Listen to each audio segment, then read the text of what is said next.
اللهم صل على سيدنا محمد يا رب صل وسلم.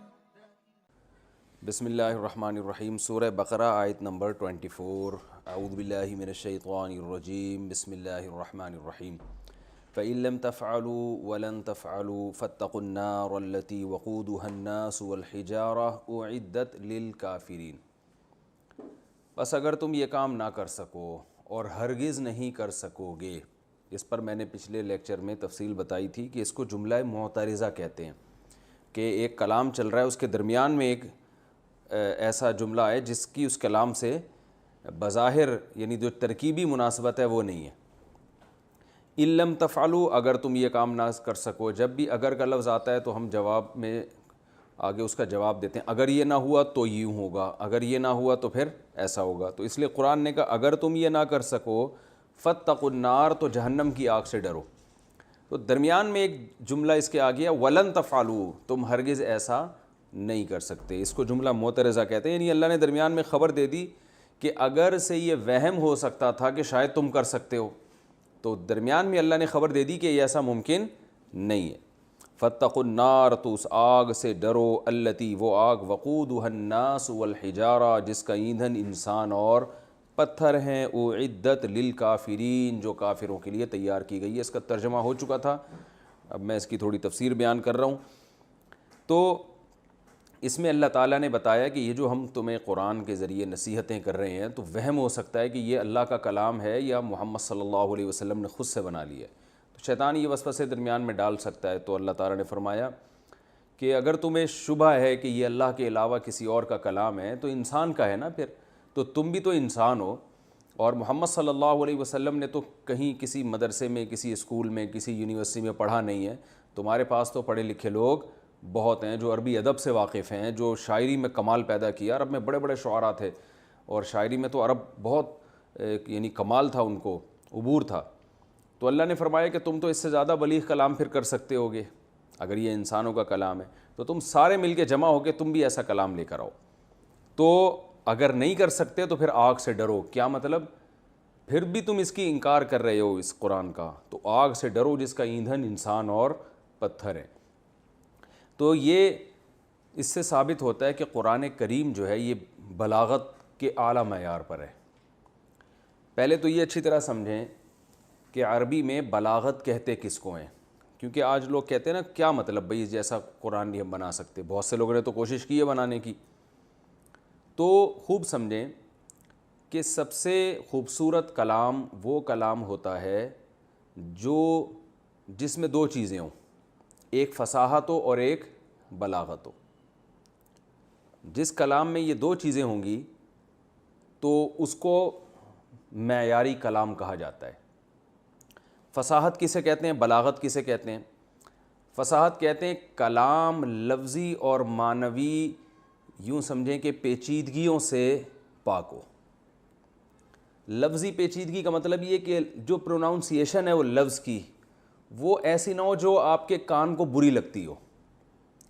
جیسے آپ جب کوئی بیان کرتے ہیں، کوئی تقریر کرتے ہیں، الفاظ کا جو سلیکشن ہے نا وہ ذرا شائستہ الفاظ ہونے چاہیے. وہ بعض دفعہ فحش الفاظ آ رہے ہیں تو وہ بھی برے ہیں.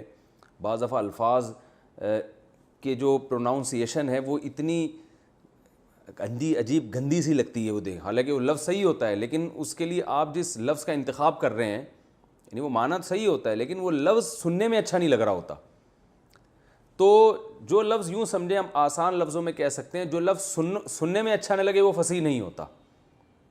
سننے میں اچھا نہ لگے. بعض زبانیں ایسی ہیں جو پوری زبان ہی سننے میں اچھی نہیں لگے گی آپ کو. بعض زبانیں ایسی ہیں کہ پوری زبان آپ کو اچھی لگے گی سننے میں. تو یہ پوری زبانیں بھی ہو سکتی ہیں فصیح. تو جب ہم بات کر رہے ہوتے ہیں تو اگر کلام میں ہم ایسے الفاظ استعمال کرتے ہیں جس سننے والے کے کان کو وہ بھاری لگتے ہیں، برے لگتے ہیں کہ یار یہ کوئی اور ورڈ استعمال کر لیتے، تو اس کا مطلب یہ ہوا کہ آپ کا کلام میں لفظی طور پر فصاحت نہیں ہے. صاف ہونا چاہیے لفظی اعتبار سے. اور بعض دفعہ کلام میں معنوی عیب ہوتا ہے، یعنی اس کے میننگ اچھے نہیں ہوتے. تو اس لیے فصاحت کی جو تعریف کی خلوب الکلامی عن التعقید اللفظی ہی والمعنوی ہی، اور یہ ہر زبان کا اپنا ایک اصول ہوتا ہے، لہذا ایک زبان کے قاعدے دوسری پہ فٹ نہیں کیے جا سکتے۔ اور بلاغت کہتے ہیں کون الکلامی مطابقا لمقتضى الحال، آپ جو کلام کرنا چاہتے ہیں نا، جو مضمون آپ بیان کرنا چاہتے ہیں، تو آپ کے الفاظ اور ان الفاظ کی جو ترکیب ہے، جس ترتیب سے آپ نے ان الفاظ کو جوڑا ہے، اس سے پورا وہ معنی ادا ہو رہا ہو جو آپ ادا کرنا چاہتے ہیں، اور وہ موجودہ حالت کے بالکل عین مطابق ہو۔ مثال کے طور پر اگر کوئی آپ سے کہتا ہے، میرے پاس کوئی آتا ہے، مفتی صاحب آپ نے قرضہ لیا ہے، ایک عام الفاظ میں آ کے نا، ایک عام دوست آیا، جیسے آپ آ گئے، آپ نے مجھ سے کہا کہ آپ نے جو ہے وہ مجھ سے پیسے لیے تھے تو کب واپس مل جائیں گے؟ تو ایک دم میں جوش میں آ کے کہتا ہوں، اللہ کی قسم، اس ذات کی قسم جس نے ساتوں آسمانوں اور ساتوں زمینوں کو بنایا، اور اس سے بڑا بہتان کوئی نہیں ہے کہ میں نے آپ سے قرضہ لیا، خدا کی قسم لا الہ الا اللہ، یہ آپ جھوٹ بول رہے ہو۔ تو آپ کہو گے بھائی کیا ہو گیا، اتنی قسمیں اور اتنے قلابے ملانے کی کیا ضرورت ہے؟ سیدھے سیدھے بولتے ہیں بھائی نہیں لیے میں نے، یہی ہوگا نا۔ تو میری بات تو ٹھیک تھی، میں نے جتنی قسمیں اٹھائیں، جتنے زمین آسمان کے قلابے میں نے ملا دیے، جھوٹ تھوڑی بولا ہے میں نے، تو کلام میرا درست ہے، مگر جو موجودہ حالت ہے نا اس کے مطابق نہیں ہے۔ حالت یہ ہے کہ سامنے والا میری بات کا انکار تھوڑی کر رہا ہے، وہ تو ویسے ہی ایک بیچارے نے ہلکا سا دعویٰ کیا ہے یہ سوچ کے کہ شاید مفتی صاحب نے لیے ہوں پیسے۔ تو میں جو ابھی کلام کر رہا ہوں، جو کنڈیشن چل رہی ہے نا اس وقت، یہ کلام اس کنڈیشن سے میچ نہیں کر رہا۔ ہاں آپ آئے، آپ نے کہا بھائی آپ نے پیسے لیے تھے، میں کہوں نہیں یار ایسا کچھ نہیں ہے، آپ بھول گئے ہیں، لیکن آپ مان نہیں رہے، آپ کہہ رہے نہیں آپ نے لیے پیسے، میں کہہ رہا ہوں بھائی نہیں لیے میں نے، اور پیسے بھی آپ بہت بڑی رقم کا دعویٰ کر رہے ہیں، بولو یار آپ قسمیں اٹھا رہے ہو، خدا کی قسم آپ نے لیے ہیں پیسے۔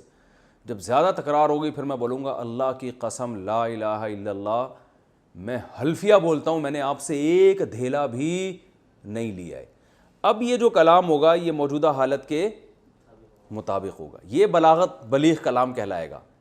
پہلی دفعہ جب میں نے اتنی قسمیں وسمیں اٹھائیں جب ضرورت نہیں تھی تو یہ کیا کہلا رہا تھا؟ غیر بلیغ۔ لوگ کہیں گے ابے کیا پاگل ہو گیا ہے، ٹھیک ہے نا۔ تو بلاغت کا مطلب کیا ہوتا ہے؟ حالت، جس سچویشن، جس قسم کے کلام کا مطالبہ کر رہی ہے۔ اس میں صرف قسمیں نہیں ہوتی، اور بہت ساری چیزیں ہوتی ہیں کہ آپ الفاظ کو جوڑتے کس ترتیب کے ساتھ ہیں۔ الفاظ کو جس ترتیب سے آپ جوڑتے ہیں نا، دیکھیں اس کی مثال میں ایک اور مثال دیتا ہوں۔ ایک آدمی نے آپ سے آ کے سوال کیا زید کھڑا ہوا ہے یا بیٹھا ہوا ہے؟ اس کا مقصد کیا تھا کہ زید کس کنڈیشن میں ہے، کھڑا ہوا ہے یا بیٹھا ہوا ہے یا لیٹا ہوا ہے، کیا کر رہا ہے؟ تو میں جواب میں کہوں گا زید قائم، زید کیا ہے؟ کھڑا ہوا ہے۔ تو زید کے بارے میں نے خبر دی، کیا ہے وہ؟ کھڑا ہوا ہے۔ کھڑا ہوا کا لفظ بعد میں اور زید پہلے۔ آپ آئے اور آپ کے ذہن میں سوال یہ کہ کھڑا ہوا آدمی ہے کون؟ بندہ تو کھڑا ہوا ہے لیکن یہ زید ہے، بکر ہے، کون ہے؟ اب آپ کا پوچھنے کا مقصد یہ ہے کہ کھڑا ہوا آدمی بندہ کون ہے؟ اب میں جواب میں کہتا ہوں زید قائم، زید کھڑا ہوا ہے، بات ابھی بھی درست ہے لیکن موجودہ حالت کے مطابق نہیں ہے۔ القائم زید میں بولوں گا، ایسے موقع بولوں کھڑا ہوا آدمی کون ہے؟ زید ہے۔ اب میں کہوں گا زید کھڑا ہوا ہے، پہلے بھی بات درست تھی، اب بھی درست ہے، لیکن اس کے مطابق، سوال کے مطابق نہیں ہے، یا کنڈیشن جو چل رہی ہے اس کے مطابق نہیں ہے۔ تو یہ جو بلاغت ہے، بلاغ کہتے ہیں اپنی بات پہنچا دینا۔ تو بات کو پہنچانے کے 20 طریقے ہوتے ہیں سامعین تک۔ سب سے بہتر جو طریقہ ہے، قرآن کا یہ دعویٰ ہے کہ وہ ہمارا ہے، اس سے بہتر طریقہ کوئی ہے ہی نہیں۔ یعنی خلاصہ کیا نکلا؟ قرآن نے جو کہا کہ اس جیسا کلام لے کر آؤ، تو کیا مطلب؟ الفاظ کی سلیکشن ایسی ہو جیسی قرآن کی ہے، معنوی تاکید بھی نہ ہو۔ معنوی کا مطلب اس کے مفہوم بہت مشکل ہو۔ معنوی میں نے بتایا نا، ایک لفظی تاکید عربی میں کہتے ہیں گرہ کو، لفظی گرہ بھی نہ ہو، معنوی گرہ میں اس کی، کیونکہ اہم ٹاپک ہے نا، اس کو تھوڑا سمجھانا پڑے گا۔ جب کسی چیز میں گرہ لگ جاتی ہے تو کتنی پیچیدگی ہوتی ہے نا، اسے بیٹھ کے کھول رہے ہوتے ہیں، اور ایک چیز ہوتی ہے جو سلجھی ہوئی، کھل گئی، خوابوں کی طرح تھا نہ خیالوں کی طرح تھا، وہ شخص ریاضی کے سوالوں کی طرح تھا، الجھا ہوا ایسا کہ کبھی کھل نہیں پایا، سلجھا ہوا ایسا کہ مثالوں کی طرح تھا۔ تو سلجھا ہوا کا اپوزٹ کیا ہے؟ الجھا ہوا، جو گریں لگ جاتی ہیں۔ تو کلام میں بعض دفعہ گریں ہوتی ہیں، وہ لفظی گرہیں بھی ہوتی ہیں۔ لفظی کا مطلب سمجھ میں آ رہا ہے، لفظ کانوں کو اچھا نہیں لگ رہا، گاڑا لفظ ہے، بہت ہی عجیب سا برا لفظ ہے، مکروہ لفظ ہے، معنی حالانکہ بہت اچھا ہے اس کا۔ اور بعض مرتبہ لفظ صحیح ہوتا ہے، اس کا معنی اچھا، اس کا جو اصل ڈکشنری میں جو معنی ہے وہ معنی اچھا نہیں ہوتا۔ اچھا نہیں ہونے کا مطلب یہ کہ معنی سمجھ میں نہیں آ رہا ہوتا اس کا، اچھا نہ ہونا تو ایک الگ چیز ہے۔ یعنی مشکل لفظ آپ استعمال کرتے ہیں، آسان لفظوں میں یوں کہہ سکتے ہیں۔ اب جیسے وہی ہے نا، وہ حکیم صاحب کے پاس یہ خطوطان معدہ میں حالات خانہ جنگی سی ہو رہی ہے۔ ایک آدمی حکیم صاحب کے پاس گیا کہ غدودان یا پتہ نہیں خطوطان معدہ میں حالات خانہ جنگی سی ہو رہی ہے۔ یہ پورا کلام ہی غیر فصیح ہے، اس لیے کہ حکیم صاحب کی سمجھ میں ایک لفظ بھی نہیں آیا، سارے مشکل الفاظ۔ تو اس سے کیا ہو رہا ہے، یہ حکیم کو ایسا لگ رہا ہے جیسے یہ کلام میں گرہیں بندھی ہوئی ہیں، الجھا ہوا کلام ہے۔ تو گرہوں کی وجہ سے ہم یہ کہیں گے کہ حالانکہ خدودان معدہ بذات خود لفظ بہت اچھے ہیں، حالات بھی بہت اچھے، خانہ جنگی بھی بہت اچھے لفظ ہے، بڑا ایک اچھا لگ رہا ہے کانوں کو سن کے، لیکن مفہوم سمجھ میں نہیں آ رہا کہ ہے وہ کیا ہے۔ یہ معنوی پیچیدگی ہے اس کلام میں، یعنی اس کلام کے میننگ آسانی سے سمجھ میں نہیں آتے، بہت زیادہ غور کرنا پڑتا ہے، یار یہ بول کیا رہا ہے آدمی۔ تو اس سے کیا ہوتا ہے کہ جیسے لوگ کہتے ہیں نا، بعض علماء کے بیانات ایسے ہیں، بڑی شائستہ اور بڑی زبردست اردو استعمال کرتے ہیں، لیکن گاڑی اردو ہے، سمجھ میں نہیں آتی۔ تو آپ بتاؤ ان علماء کا پھر اثر ہوگا؟ آپ کا ٹیچر ایسی زبان میں آپ سے بات کر رہا ہے جو آپ کی سمجھ میں ہی نہیں آ رہی، یعنی بہت گاڑے الفاظ استعمال کر رہا ہے، تو آپ تھکنا شروع ہو جاؤ گے۔ تو ایسی تھکاوٹ جس کلام سے پیدا ہو رہی ہو، ہم کہتے ہیں اس کلام میں فصاحت نہیں ہے۔ تو قرآن میں کوئی لفظ ایسا نہیں ہے جس کی پروناؤنسیشن آپ کو کانوں کو لگے بری، اور کوئی لفظ ایسا نہیں ہے جس میں گاڑی عربی استعمال ہوئی ہو۔ آپ کو پتہ ہے عرب لوگ، یعنی ہم جب عربی گرامر پڑھتے ہیں نا مدرسوں میں، تو سب سے پہلے ہمیں قرآن سمجھ میں آنا شروع ہو جاتا ہے، کیونکہ سب سے آسان عربی کس کی ہے؟ قرآن کی، انتہائی آسان ہے، کوئی مشکل ورڈ ہے ہی نہیں۔ پھر اس کے بعد حدیث تھوڑی مشکل ہے، جب ہم حدیث پڑھتے ہیں تو اس کے لیے ہمیں دیکھنا پڑتا ہے، اس کے وکیبس سمجھنا پڑتی ہیں، اور اس سے زیادہ مشکل پھر فقہ ہے، اور پھر عربی ادب کی کتابیں تو بہت ہی مشکل ہیں۔ اور یہ بھی میں ایک بات بتا دوں، آپ کہہ سکتے ہیں کہ قرآن نے تو بہت آسان زبان استعمال کی ہے، تو اس کا مطلب یہ ہوا کہ یہ تو پھر بلیغ کلام نہ ہوا۔ تو یاد رکھو، آج کسی شاعر سے جا کے پوچھو، شاعری میں یا کلام میں آسان الفاظ استعمال کرنا مشکل کام ہے، مشکل الفاظ استعمال کرنا آسان کام ہے۔ یہ جتنے بڑے بڑے اردو کے شاعر گزرے ہیں نا، ان کا کمال یہ تھا کہ انہوں نے اشعار میں بات کہی ہے اور کوئی لفظ ایسا استعمال نہیں کیا انہوں نے جو عوام کی سمجھ میں نہ آ رہا ہو۔ علامہ اقبال کی بھی دو قسم کی شاعری، ایک مشکل بھی اور آسان بھی۔ علامہ اقبال کی وہ شاعری جو مشکل ہے، اگر علامہ اقبال زندہ ہوتے نا، آپ ان سے پوچھتے کہ جو مشکل شاعری ہے آپ کی، جو عوام کے لیے مشکل ہے، وہ آپ کے لیے بھی مشکل تھی، تو وہ جواب میں کہیں گے جو میری مشکل شاعری ہے نا وہ میرے لیے آسان تھی، اور جو آسان شاعری ہے وہ عوام کے لیے مشکل ہے لیکن میرے لیے آسان شاعری جیسے عوام کے لیے تو آسان ہے لیکن میرے لیے کیا ہے، وہ مشکل ہے۔ تو مشکل آسان الفاظ میں اپنی بات کو ڈیلیور کرنا یہ مشکل کام ہے۔ اس کے لیے آپ کے پاس وکیبس کا بہت بڑا ذخیرہ ہونا چاہیے، جس میں آپ کو پتا ہو کہ میں جب یہ بات کہوں گا تو یہ لفظ بھی ہے، یہ لفظ بھی، یہ مشکل ہے اور یہ کیا ہے، آسان ہے۔ جو جس کے پاس اتنا ذخیرہ نہیں ہوتا نا، وہ پھر مجبور ہوتا ہے مشکل الفاظ لانے پر، کیونکہ اس کے پاس اپنی بات کو ادا کرنے کے لیے کوئی دوسرا آلٹرنیٹ لفظ ہوتا نہیں ہے۔ اور پھر وہ ایسا لفظ بھی ہو نا جو اس کلام میں ایڈجسٹ بھی تو ہو جائے، صرف وکیب ہونا کافی نہیں ہے نا، وہ اس جملے میں اس نے رکھنا بھی ہے۔ تو قرآن کا یہ کمال ہے کہ قرآن نے بہت آسان الفاظ میں، بہت آسان مثالوں کے ذریعے اپنی بات کو سمجھائے۔ اچھا، ایک اور اس کی میں مثال دوں کہ آپ یہ دیکھیں، جو لوگ جس زبان پر قدرت رکھتے ہیں وہ اس زبان میں جب اسپیچ کرتے ہیں تو لوگوں کو آسانی سے سمجھ میں آتی ہے۔ اس کی وجہ کیا ہے؟ انہیں اس زبان پر قدرت ہوتی ہے، اور جو اس زبان کو سیکھ کے اسپیچ کرتے ہیں وہ آسانی سے سمجھ میں نہیں آتی۔ اس کی وجہ کیا ہے؟ انہوں نے اس زبان پر قدرت نہیں ہوتی، نہ ہونے کی وجہ سے مشکل الفاظ لا رہے ہوتے ہیں وہ، یعنی قدرت نہیں ہوتی نا، اس کی وجہ سے وہ کیا لا رہے ہوتے ہیں؟ مشکل الفاظ. اب جیسے میں ایک لفظ استعمال کرتا ہوں، یار یہ چیز مارکیٹ سے شارٹ ہے. اب مارکیٹ سے شارٹ کا جب لفظ ہم نے استعمال کیا نا، یہ چیز مارکیٹ میں کیا ہے؟ میں بہت بولتا ہوں نا کہ مارکیٹ میں کیا چل رہی ہے؟ شارٹ چل رہی. اب یہ چل رہی ہے یا شارٹ، یہ بہت آسان الفاظ ہیں نا. یہ جو پیدائشی اردو اسپیکنگ نہیں ہوگا اس کے لیے یہ الفاظ استعمال کرنا مشکل ہوگا. نہیں آ رہی بات میرا خیال ہے. یا جو اردو ماحول میں 24 گھنٹے نہیں رہا ہوگا، اسے پتہ ہے کہ عوام کے پاس اپنی بات کو سمجھانے کے لیے آسان سے آسان لفظ کون سا ہے. اور جو اردو کتابوں سے پڑھ کر آئے گا وہ وہی بات کرے گا. جو ایک عالم تھے، ایک بیان کر رہے تھے، میرے دوست بھی تھے، وہ کہنے لگے میں نے ایک ایسی چیز دیکھی کہ میں انگشت بدندہ ہو گیا. تو میں جب ان کے پاس گیا میں نے کہا حضرت آپ کیا ہو گئے؟ کہنے لگے انگشت بدندہ. میں نے کہا یہ کیا ہوتا ہے؟ کہتے ہیں انگشت انگلی کو کہتے ہیں، بدندہ کا مطلب دانتوں کے اندر. میں نے حیران ہو گیا. تو میں نے کہا یہ بولتے ہیں بھائی میں حیران ہو گیا.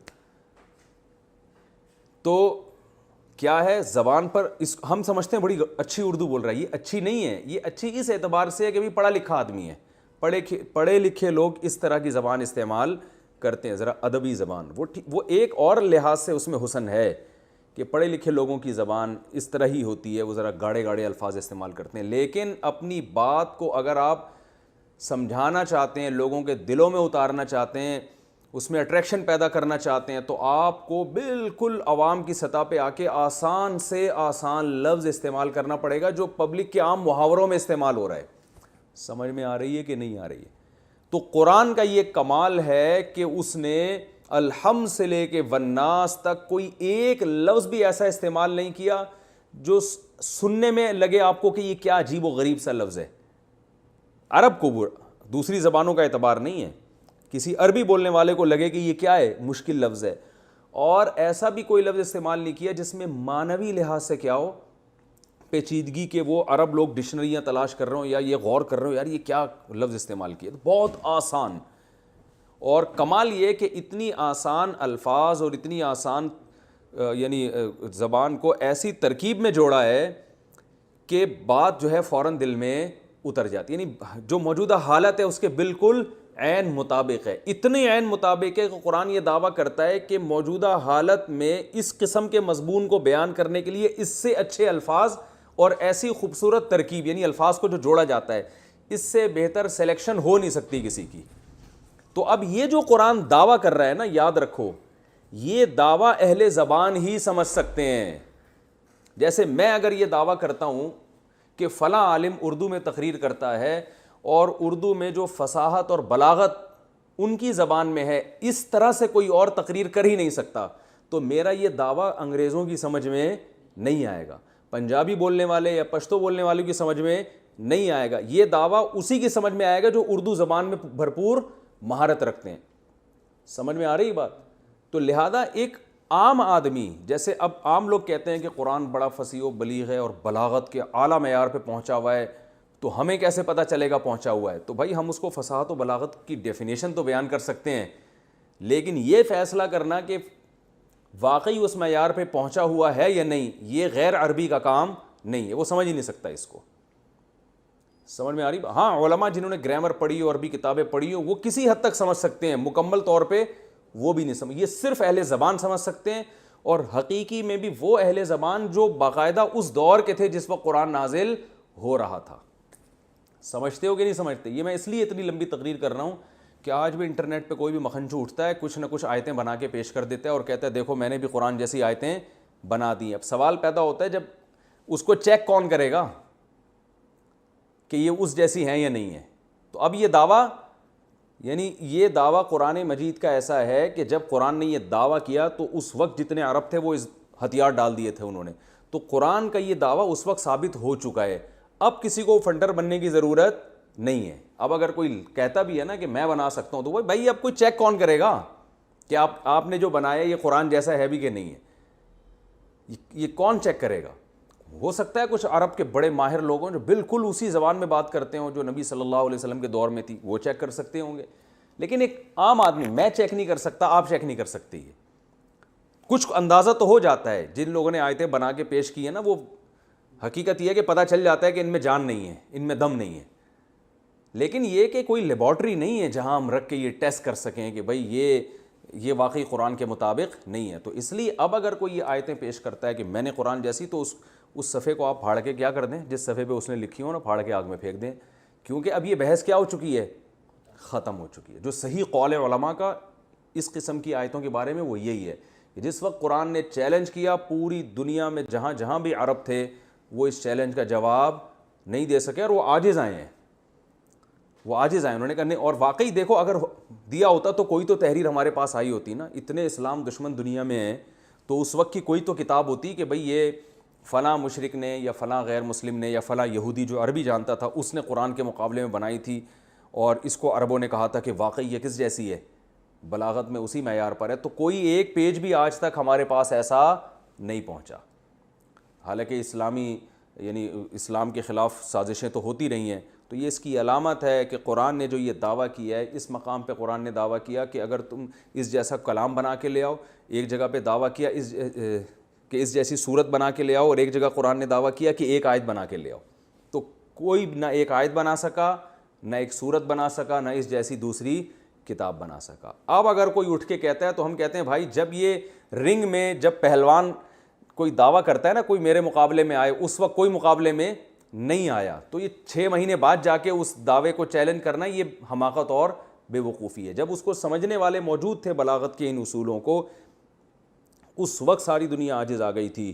تو اب اگر کوئی اٹھ کے کہتا ہے نا کہ میں بنا سکتا ہوں, تو اس کا دعویٰ سنا ہی نہیں جائے گا, کیونکہ اب یہ قرآن کی یہ معجزہ یہ ثابت ہو چکا ہے. کیونکہ جو مد مقابل لوگ تھے نا, انہوں نے اپنے عمل سے اس دعوے کو مان لیا تھا کہ واقعی ہم نہیں بنا سکتے. یہاں تک کہ جو انا اعطیناک الکوثر ہے نا, فصلی لربک وانحر ان شانئک هو الابتر, اس آیت کے بارے میں عرب نے مان لیا تھا کہ اتنی سی صورت ہم نہیں بنا سکتے.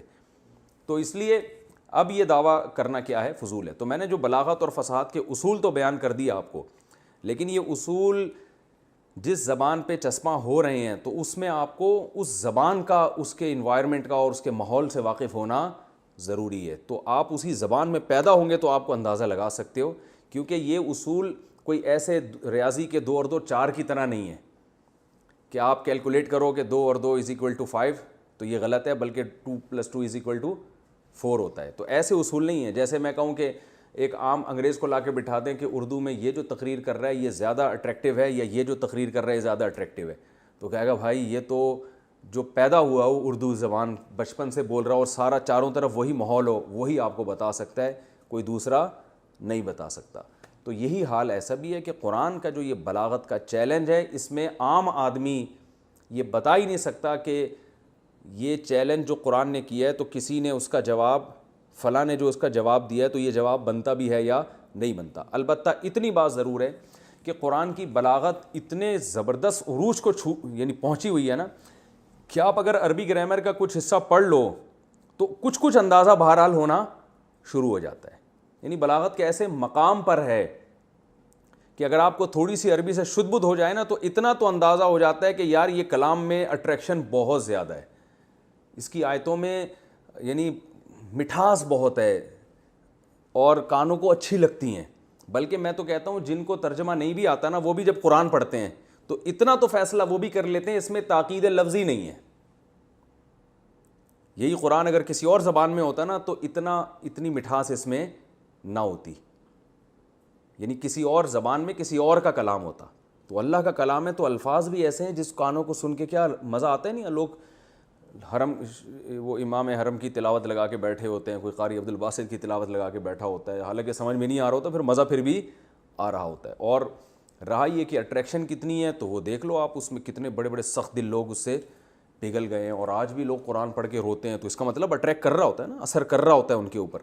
جن پہ نہیں کر رہا ہوتا قرآن نے ان کے بارے میں بتایا ان کے دل کیا ہو چکے ہیں, پتھر بن چکے ہیں, سخت ہو چکے ہیں. اور پھر قرآن نے ان کی بھی مثالیں دی ہیں پتھروں سے, وہ مثالیں خود بلاغت کے اعلیٰ اصولوں پر قائم ہیں.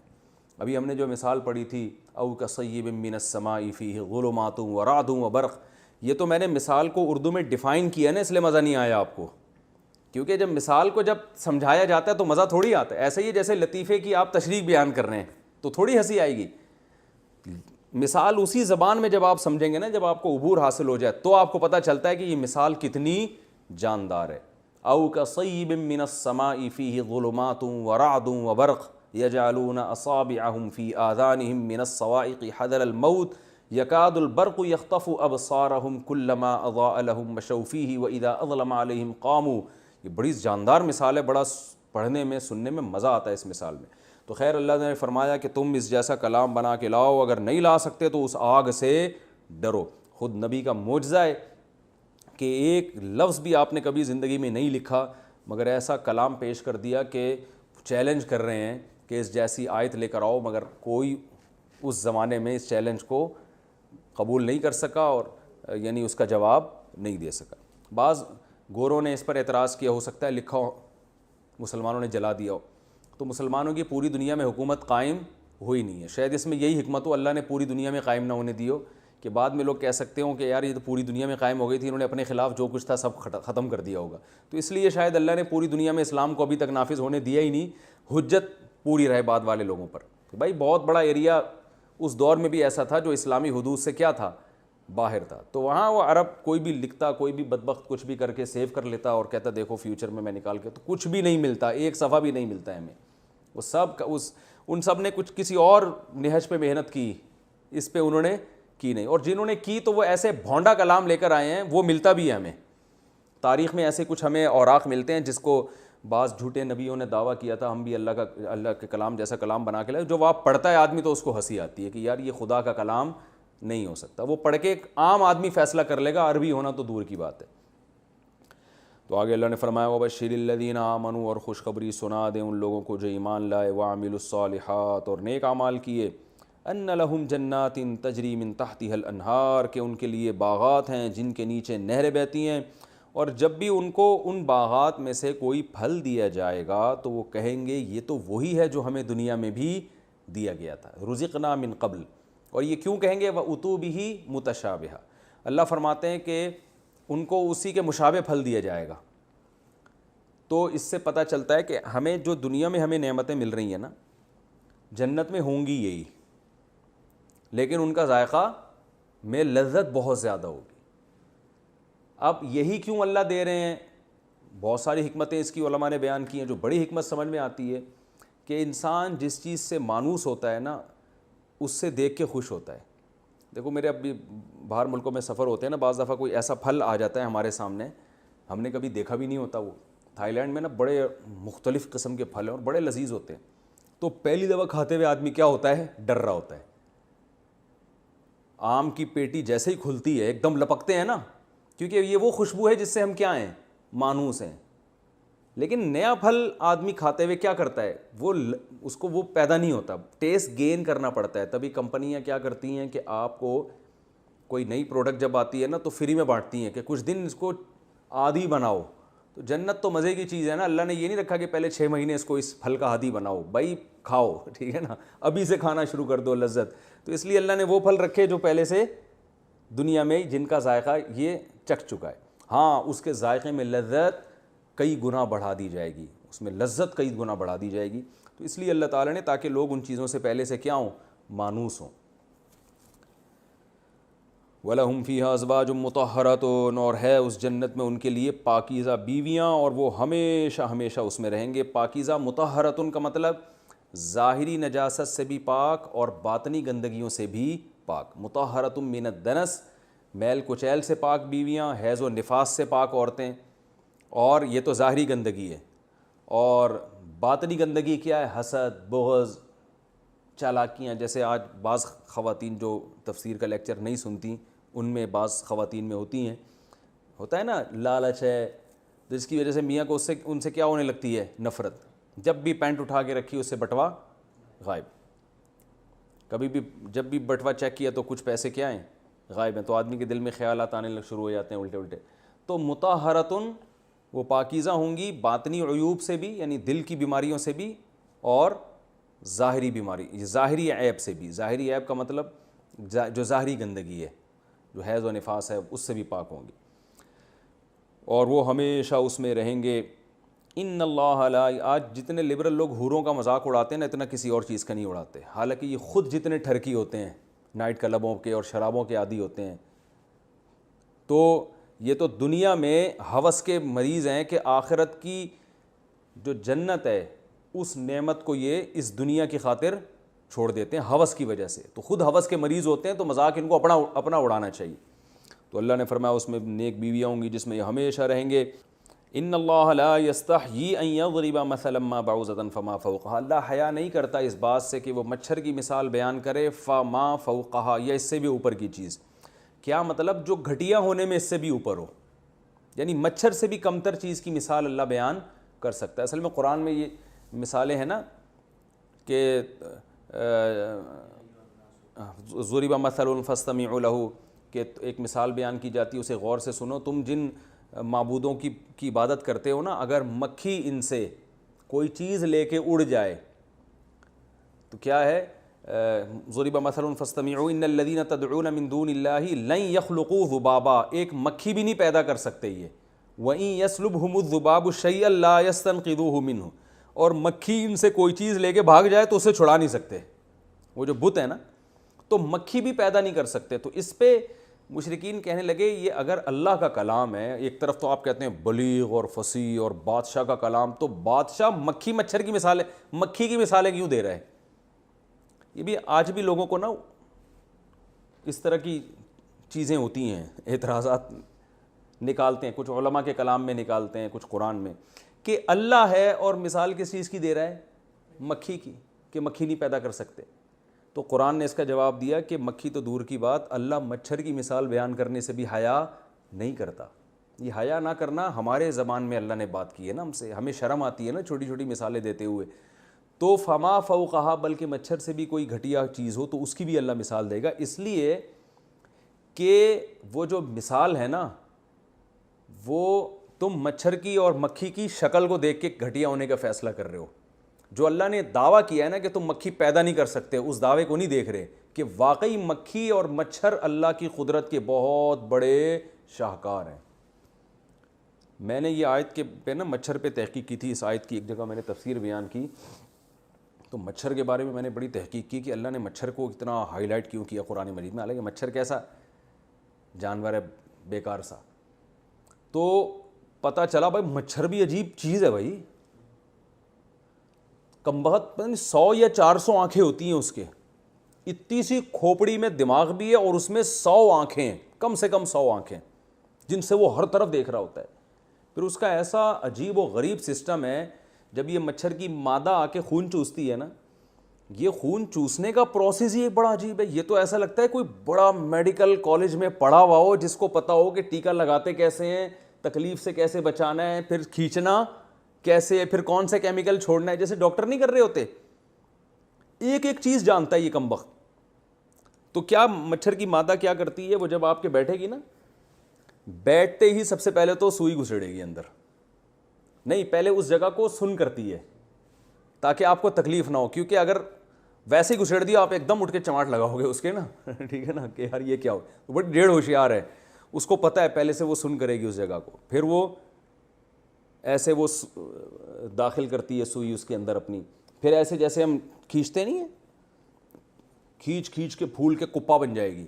پھر وہاں کیا کرتی ہے, کچھ ایسا کیمیکل چھوڑتی ہے جس سے خون جم جائے وہاں پہ, کیونکہ اگر وہ خون بہنا شروع ہو جائے تو پھر لوگ تو مچھروں کے خلاف گنوں اور توپوں سے جہاد شروع کر دینا کہ یار ہمارا تو خون. وہ عجیب کام کرتی ہے کہ جس سے وہ کیمیکل لگاتی ہے جس سے کیا ہو جاتا ہے, خون وہاں جم جاتا ہے.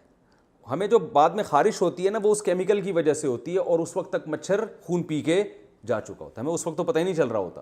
اور بھی ہے, مجھے پوری تحقیق یاد نہیں ہے, آپ نیٹ پہ سرچ کر سکتے ہیں. تو مچھر کوئی معمولی چیز نہیں ہے. تو اللہ نے فرمایا کہ اللہ اس بات سے بالکل حیا نہیں کرتا. جیسے یہ ایسے ہی ہے جیسے ہم کوئی دعویٰ کریں نا, ابے بھائی یہ مشین میں نے بنائی ہے تو تم بھی ایسی مشین بنا کے دکھاؤ. اگلا کہتا ہے ابے کیا بنا دیا تم نے یار, تو میں شرمندہ ہوتا ہوں یار, کسی اور چیز کی مثال دے دیتا. لیکن مجھے پتہ ہے, اتنا کانفیڈنس ہے کہ میں نے جو مثال دی ہے نا, اس کا باپ بھی ویسی چیز نہیں بنا سکتا.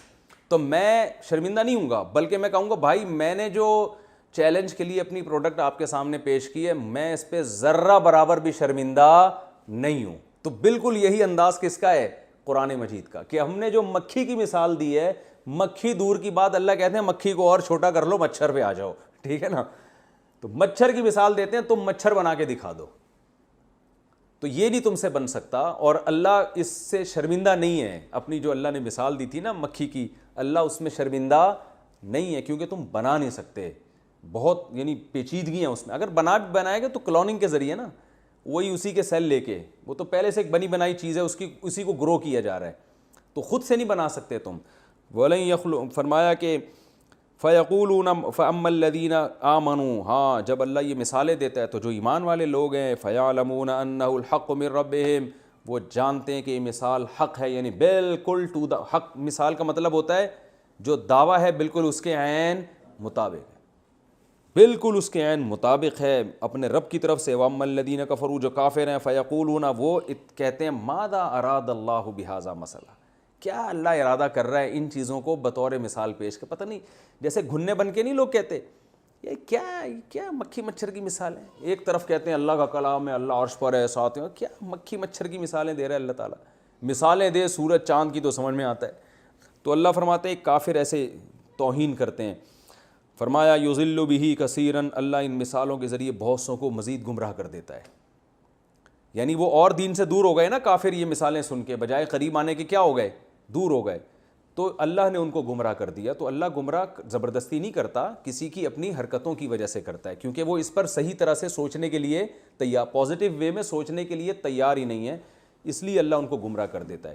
تو اس میں ہم گمراہی کی نسبت اللہ کی طرف کا مطلب یہ نہیں کہ اللہ ظالم ہے، بلکہ اور اس سے ہمیں یہ بھی پتہ چلتا ہے کہ بعض چیزیں ایسی ہوتی ہیں جو ہوتی ہدایت کی ہیں، مگر آپ اپنی نیگیٹو سوچ کی وجہ سے ان چیزوں سے ہدایت حاصل کرنے کے بجائے اور گمراہی میں چلے جاتے ہیں، تو وہ آپ کا اپنا قصور ہوتا ہے. بعض تقریریں ایسی ہوتی ہیں علماء کی جس میں ہدایت بھری ہوئی ہوتی ہے، اس سے لوگوں کو توبہ کی توفیق مل رہی ہوتی ہے، لیکن آپ ان کی وجہ سے بجائے سیدھے راستے پہ آنے کے دور. ابھی مولانا طارق مل صاحب کا بیان نہیں ہوا تھا جس میں رو رو کے دعائیں مانگی تھی انہوں نے وبا کے ختم، کتنے لوگوں کے دل پگھل گئے اس سے، اللہ کا خوف. ایک ایتھیسٹ کو میں نے دیکھا مذاق اڑا رہا ہے، کہہ رہے یہ دیکھو ناٹک کر رہے ہیں، ناٹک کر رہے ہیں. بھائی ناٹک ایسے نہیں ہوتا. تو آپ کو تو آپ کا دل پگھل جانا چاہیے تھا، دیکھو یار جو اللہ کا خوف رکھنے والوں کی یہ کنڈیشن ہوتی ہے. تو ہر ہدایت کی چیز بعض دفعہ وہ ہدایت کے بجائے بعض لوگوں کے حق میں اور زیادہ گمراہی کا سبب بن جاتی ہے. تو اللہ فرماتے ہیں اللہ بھی اس قرآن کے ذریعے بعض لوگوں کو گمراہ کر دیتا ہے. اور وَيَهْدِي بِهِ كَثِيرًا، بہت سوں کو اللہ کیا دیتا ہے، ہدایت دے دیتا ہے. وَمَا يُضِلُّ بِهِ إِلَّا الْفَاسِقِينَ، اسی کا اشکال کا اللہ نے جواب دے دیا. اللہ اس کے ذریعے گمراہ نہیں کرتا مگر ان لوگوں کو جو حدود سے نکلے ہوئے ہیں، تو انہی کا قصور ہوتا ہے جس کی وجہ سے وہ گمراہی میں چلے جاتے ہیں. الذین ینقضون عہد اللہ من بعد میثاقہ، فرمائے یہ گمراہ وہ لوگ ہیں جو اللہ سے مضبوط عہد کے بعد بھی اس عہد کو توڑ دیتے ہیں. اللہ سے انہوں نے عالم ارواح میں بھی عہد کیا تھا، اس کو بھی، اور ویسے بھی نارمل زندگی میں یہ اللہ سے کیے ہوئے معاہدوں کو توڑتے ہیں. وَيَقْطَعُونَ مَا أَمَرَ اللَّهُ بِهِ أَن يُوصَلَ، اور ان کی دوسری خصلت یہ ہے کہ جس چیز کے اللہ نے جوڑنے کا حکم دیا یہ اس کو توڑتے ہیں. رشتہ داری، تبھی آپ دیکھ لیں غیر مسلموں میں آپ کو رشتہ داری کا وہ تصور نظر نہیں آئے گا. تو یہ بھی آپ دیکھ لیں رشتہ داری کو توڑتے ہیں یہ. ویسے تھینک یو بہت چلتا ہے ان کے یہاں. اور زمین میں فساد مچاتے ہیں، تو یہ زمین میں رشتہ داری توڑنا ہی زمین میں فساد ہے. بچوں کو باپ نہیں ملتا، ماں نہیں ملتی، بہن بھائیوں کے رشتے نہیں ملتے، تو یہ بہت سارے فساد ہوتے ہیں. فرمایا اولئک هم الخاسرون، یہی خسارے والے ہیں. اب اللہ ان غیر مسلموں سے سوال کر رہا ہے کیف تکفرون باللہ، تم کس بیس پر اللہ کا انکار کرتے ہو. وکنتم امواتا، اتنی بڑی دلیل خدا کے وجود کی ہے کہ تم مردہ تھے اور اس نے تمہیں زندگی دی. تو ایک بے جان چیز خود سے پیدا نہیں ہو سکتی، ایک حیات والی چیز. حیات کو تو آج تک ڈاکٹر ڈیفائن نہیں کر سکیں یہ حیات ہے کیا، اتنی پیچیدہ چیز ہے زندگی. تو زندہ چیز کیسے پیدا ہو گئی خود بخود؟ تم تو مردہ تھے، اس نے تمہیں زندگی دی. پھر اتنا کنٹرول ہے تمہارے اوپر، جب چاہتا ہے تمہیں موت دے دیتا ہے. تو آزاد نہیں ہو. ثم یمیتکم، پھر موت دے گا، پھر تمہیں زندہ کرے گا، پھر اسی کی طرف تم لوٹ کر جاؤ گے. اور وہی وہ ذات ہے جس نے زمین میں جو کچھ ہے تمہارے لیے پیدا کیا. تم زمین کو مسخر کر کے بیٹھے ہوئے، تو اللہ نے اس کو مسخر کیا تمہارے لیے. پھر وہ آسمان کی طرف متوجہ ہوا، اس نے 7 آسمان بنا دی، اور ہر چیز پر علم رکھنے والا ہے، ہر چیز کا علم ہے اس کو. تو تم اس ذات کا انکار کیسے کرتے ہو؟ اللہ تعالیٰ سمجھنے کی، عمل کی توفیق عطا فرمائے.